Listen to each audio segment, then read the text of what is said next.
Hi friends, আমরা আগের ক্লাসে গ্লোবাল ইনফ্রাস্ট্রাকচার ফার্স্ট ফ্যাসিলিটি আর গ্লোবাল ইনফ্রাস্ট্রাকচার আউটলুক টপিকটা শেষ করে ফেলেছি। আজকের থেকে শুরু হওয়ার কথা আমাদের লাস্ট টপিক এই চ্যাপ্টারের, এবং সবচেয়ে বড় টপিক। 3-4-5টা ক্লাস হয়তো লাগতে পারে, ঠিক আছে। তারপর আমরা ইন্ডিয়ান ইন্ডাস্ট্রি চ্যাপ্টারটা শুরু করব, ঠিক আছে। তো চলো, আজকের ক্লাসে আমরা শুরু করতে যাচ্ছি sector wise programs and government interventions. যে বিভিন্ন সেক্টরে হচ্ছে আলাদা আলাদা সেক্টরে গভর্নমেন্ট কী কী স্টেপ নিয়েছে, কী কী প্রোগ্রাম লঞ্চ করেছে, স্কিম থেকে কী কী নিয়েছে, সেই সব নিয়ে আমরা পড়াশোনা করি, যাতে কিনা ইন্ডিয়ার বিভিন্ন সেক্টরের ইনফ্রাস্ট্রাকচার যেন অনেক ভালো হয়, ঠিক আছে। আচ্ছা, তো আমরা এই টপিকটাকে, যে sector wise performance and government interventions, এই টপিকটাকে দুটো ভাগে ভাগ করেছি। একটা হচ্ছে এনার্জি সেক্টর, আর একটা হচ্ছে ট্রান্সপোর্ট সেক্টর, ঠিক আছে। আর এমনি দুটো মিসলেনিয়াস টপিকস রেখেছি, মানে সেক্টর রেখেছি, সেটা লাস্টে আসবে। তো আমি যদিও এটাকে আমি সেক্টর ওয়াইজ সেক্টর টপিকের মধ্যেই রাখলাম, যে তো বোঝাই যাচ্ছে রাখাই যেতে পারে। আচ্ছা, তো এই দুটো টপিকের মধ্যে এনার্জি সেক্টর আর হচ্ছে ট্রান্সপোর্ট সেক্টর, এই দুটোর মধ্যে আমরা আজকের ক্লাসে শুধুমাত্র এনার্জি সেক্টর নিয়ে আলোচনা করব, এবং খুব সম্ভবত পুরো টপিকটাকে আমরা শেষ করব না। তো নেক্সট ক্লাসে হয়তো আমাদের এই এনার্জি সেক্টর টপিকটা শেষ হবে। তো আজকে আমরা এনার্জি সেক্টরের মধ্যে দুটো টপিক শেষ করব। একটা হচ্ছে কোল সেক্টর, আর একটা হচ্ছে যে ক্রুড অয়েল সেক্টর, ঠিক আছে। তো তার আগে আমরা একটু মানে ইম্পর্টেন্ট ইনফরমেশন করি দুটো। ইন্ডিয়া এনার্জি সেক্টরের ইনফ্রাস্ট্রাকচার ভালো করার জন্য 2040 পর্যন্ত একটা প্ল্যান নিয়েছে, সেটা হচ্ছে ড্রাফট ন্যাশনাল এনার্জি পলিসি। কী পলিসি নিয়েছে? ড্রাফট ন্যাশনাল এনার্জি পলিসি নিয়েছে, ঠিক আছে। তো কি 2040 পর্যন্ত কি আইডিয়া, মানে কি এইম নিয়ে আছে সেটা জানে, ইন্ডিয়া এনার্জি রেডি। ইন্ডিয়াকে এনার্জি রেডি তো করার জন্য মানে তৈরি হয়েছে, ঠিক আছে।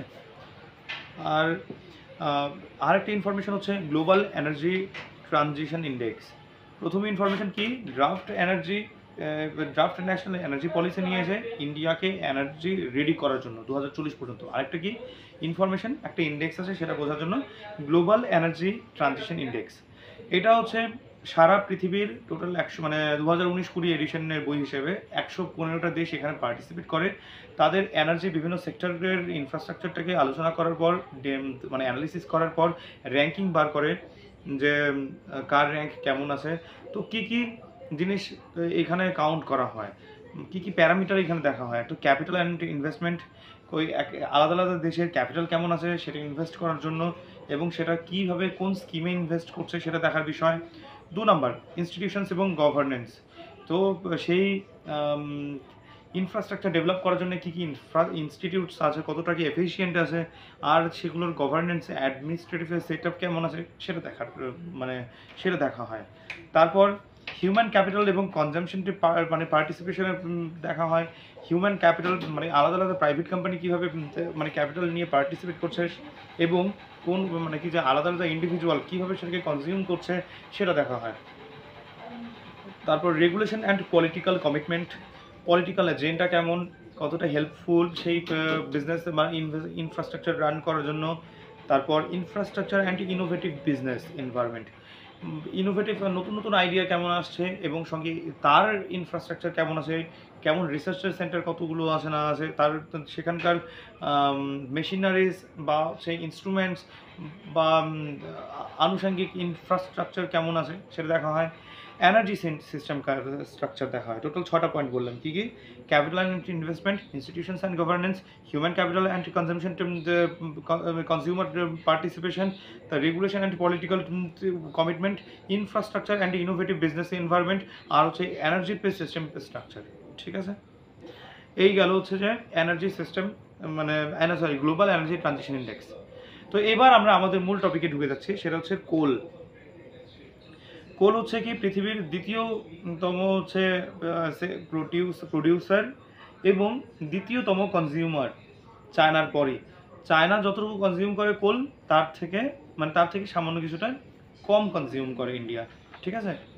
তো এই সেক্টরে হচ্ছে গভর্নমেন্টের কী কী ইন্টারভেনশন আছে বোঝা যাক, মানে কি পড়ার চেষ্টা করি। চলো, প্রথমে পড়বো Coal India Limited, coal mines act 2015, coal based ultra mega power project, তারপর coal Mitra web portal, 5 number scheme for harnessing and allocating Koyala transparency in India বা শক্তি। হ্যাঁ, কী কী? Coal India Limited. Coal India Limited হচ্ছে 1975 সালে একটা মানে সংস্থা, গভর্নমেন্ট বা প্রাইভেট পিএসইউ সংস্থা, যেটা কিনা 1975 সালে স্থাপনা হয়। আর কি যে 2019 এদের 19 পর্যন্ত 11টা মাইনিং প্রজেক্ট স্যাংশন করে এই কোল ইন্ডিয়া লিমিটেড। আর 2019-20 পর্যন্ত সেটা একটা কি বলে প্রজেক্ট কমপ্লিট হয়। হ্যাঁ, এই হচ্ছে কোল ইন্ডিয়া লিমিটেড। তবে এখনও পর্যন্ত ওরা যথেষ্ট ভালো কাজ করে। আমি জানি নিজস্বভাবে কোল ইন্ডিয়া লিমিটেডে আমি চাকরি পরীক্ষা দিয়েওছি, আমি মানে ফর্ম ফিল আপও করেছিলাম, যদিও চাকরি পরীক্ষা দিইনি। তারপর আসি আমরা কোল মাইন্স অ্যাক্ট 2015। তো এই কোল মাইন্স অ্যাক্ট 2015-এ কোল কীভাবে অ্যালোকেট করা হবে, কোন বেসিসে অ্যালোকেট করা হবে, তার ট্রান্সপারেন্সি মানে এনশিওর করে হচ্ছে কোল মাইন্স অ্যাক্ট 2015। ঠিক আছে। তারপর coal based ultra mega power project. তো এই কি বলে government of India central electricity অথরিটির সঙ্গে কম্বাইন করে কোল্যাব করে 4000 মেগাওয়াটের বিদ্যুৎ মানে কি ক্যাপাসিটি সম্পন্ন হচ্ছে কি বিদ্যুৎ প্রজেক্ট তৈরি করেছে, মানে লঞ্চ করেছিল। ঠিক আছে, আমার জানা নেই এটা কমপ্লিট হয়েছে কি না, তোমরা একবার দেখে নিও কারেন্ট অ্যাফেয়ার্সে। তো আমি তো স্ট্যাটিক পোর্শন আগে শুরু করেছি। তারপর আসি আমরা কোল মাইন ওয়েব পোর্টাল। এটা 2016 সালে মানে কি লঞ্চ করা হয়, যাতে কি না কি বলবো কস্ট এফেক্টিভভাবে মানুষ এই কোলটাকে ইউজ করতে পারে। এটাই হচ্ছে কি কোল মানে কোল মিত্রা ওয়েব পোর্টাল। ঠিক আছে, এবং সঙ্গে ট্রান্সপারেন্সিও রাখার চেষ্টা করে। হ্যাঁ, তো যাদের ডোমেস্টিক ইউটিলাইজেশন কেমন হচ্ছে সেটা খেয়াল রাখে। ঠিক আছে, তো সেই নিয়ে হচ্ছে ইনফরমেশন রিপোর্টস বিভিন্ন রকমের হচ্ছে কি যে তারপরে মানে জিনিস খেয়াল রাখে। আবার হাই কস্ট থেকে লো কস্ট এফিসিয়েন্ট করার চেষ্টা করে। এই হচ্ছে কোল মিত্রা ওয়েব পোর্টালের, এই ইন্টারনেটের মাধ্যমে মানে কি যে পোর্টালের মাধ্যমে এইসব কাজগুলো হয়। এবার আসি আমরা যে শক্তি স্কিম বা হচ্ছে scheme for harnessing and allocating Koyala transparently in India. তাহলে কী কী বলেছি আমরা? কোল ইন্ডিয়া লিমিটেড 1975 সালে স্থাপনা হয়, 11টা 1919-20 পর্যন্ত মানে 11টা প্রজেক্টের মধ্যে একটা প্রজেক্ট কমপ্লিট করা হয়। তারপর কোল মাইন্স অ্যাক্ট 2015-এ হচ্ছে কি যে অ্যালোকেটিং সিস্টেম মানে কি যে ডিসক্রাইব করা হয় এবং ট্রান্সপারেন্সি আনার চেষ্টা করে। কোল বেসড আলট্রা মেগা পাওয়ার প্রজেক্টের ক্ষেত্রে যে government of India central electricity অথরিটির সাহায্যে 4000 মেগাওয়াটের বিদ্যুৎ মানে শক্তি ক্যাপাসিটি সম্পন্ন যে প্লান্ট লঞ্চ করে। তারপর হচ্ছে কোল মিত্রা ওয়েব পোর্টালের মাধ্যমে হচ্ছে কম মানে বেশি যেখানে কয়লার দাম অনেক বেশি আছে সেটাকে সহজলভ্য বানানোর চেষ্টা করে, ট্রান্সপারেন্সি আনার চেষ্টা করে। তারপর ডোমেস্টিক ইউটিলাইজেশন যাতে ভালো হয় সেটা খেয়াল রাখে। আর আমাদের লাস্ট টপিকটা হচ্ছে কি মানে কোলের সম্বন্ধে, সেটা হচ্ছে scheme for harnessing and allocating Koyala transparently in India বা শক্তি।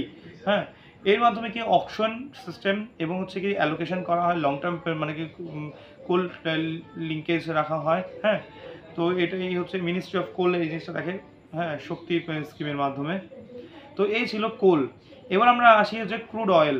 তো এনার্জির আরেকটা এনার্জিতে সেক্টর পড়ার কথা আমাদের কোল, ক্রুড অয়েল, গ্যাস, তারপর হচ্ছে কি যে উইন্ড, সোলার প্রভৃতি পড়ার কথা। তার মধ্যে আমরা কোল পড়েছি। এবার আমরা পড়বো হচ্ছে কি ক্রুড অয়েল। ক্রুড অয়েলের মধ্যে আমরা পড়তে যাচ্ছি hydrocarbon vision 2030 for north east. North ইস্টে হচ্ছে গ্যাস মানে কি যে অয়েল এবং গ্যাসের প্রোডাকশন দুটোই করা হয় এবং সেটা 2030 পর্যন্ত ডাবল করার প্ল্যান নেওয়া হয়। হ্যাঁ, এটাই হচ্ছে hydrocarbon vision 2030 for north east. ঠিক আছে, আর কি যে কি বলে এমপ্লয়মেন্ট অপরচুনিটি যাতে বৃদ্ধি পায়, তারপর হচ্ছে যে কোঅপারেশন বিভিন্ন মানে কি কোঅপারেশন যাতে ভালো হয় অন্যান্য প্রাইভেট কোম্পানির সঙ্গে। হ্যাঁ, স্টেট গভর্নমেন্ট, সেন্ট্রাল গভর্নমেন্ট বা প্রাইভেট কোম্পানি সবার হচ্ছে কোলাবোরেশন যাতে ভালো হয়। এই করে সমস্ত পিপিপি মডেলটে মানে কি যে এর অ্যাপ্রোচ নিয়ে 2030 পর্যন্ত কোল প্রোডাকশন ইন্ডিয়াতে কোল এবং গ্যাস প্রোডাকশন ইন্ডিয়াতে অয়েল এবং গ্যাস প্রোডাকশন ইন্ডিয়াতে ডাবল করার প্ল্যান রাখা হয়। ঠিক আছে, আচ্ছা এবার আমরা আসি যে কি বলে প্রকাশ হস্তান্তরিত লাভ। হ্যাঁ, কি বললাম? প্রকাশ হস্তান্তরিত লাভ। ঠিক আছে, তো বা হচ্ছে পাহাল বলে এটাকে। তো এটা 2015 হচ্ছে কি যে মডিফাইড ভার্সন। 2015-তে আমরা আশা করি যা পড়েছি তোমাদের আশা করি মনে আছে, কোল মাইন্স অ্যাক্ট যে করা হয়েছিল। তো তোমরা ধরে নিতে পারো এটাই, মানে এটাকে আমরা এটাকে হচ্ছে কি বলে মানে ওটাকে মডিফাই করা হয়েছে এবং রিইন্ট্রোডিউস করা হয়েছে, যাতে কি না এলপিজিতে সাবসিডি দেওয়া যায়, হ্যাঁ, সিস্টেমেটিকভাবে। ঠিক আছে, কি বললাম? प्रत्यक्ष प्रत्यक्ष हस्तांतरित लाभ, प्रत्यक्ष হস্তান্তরিক লাভ বা পাহাল স্কিমের মাধ্যমে কি করা হয়, মানে পাহালের মাধ্যমে কি করা হয়, 2015 সালে যে অ্যাক্ট করা ছিল ওটাকে মডিফাই করা হয়েছে এবং সেটাকে রিইন্ট্রোডিউস করা হয়েছে, যাতে কিনা সাবসিডি মানে কি এলপিজিতে যাতে কাস্টমারদেরকে সাবসিডি দেওয়া যায় এবং সিস্টেমেটিক ম্যানারে যেন হয়। তাহলে আমরা এই ক্লাসে কী কী পড়লাম? আমরা এনার্জি সেক্টরকে শুরু করেছিলাম, যেখানে কিনা আমরা কোল এবং কি বলে অয়েল পড়ার কথা। তো তার আগে আমরা দুটো ইম্পর্টেন্ট মানে টার্ম পড়ে নিয়েছি। একটা হচ্ছে কি বলবো, একটা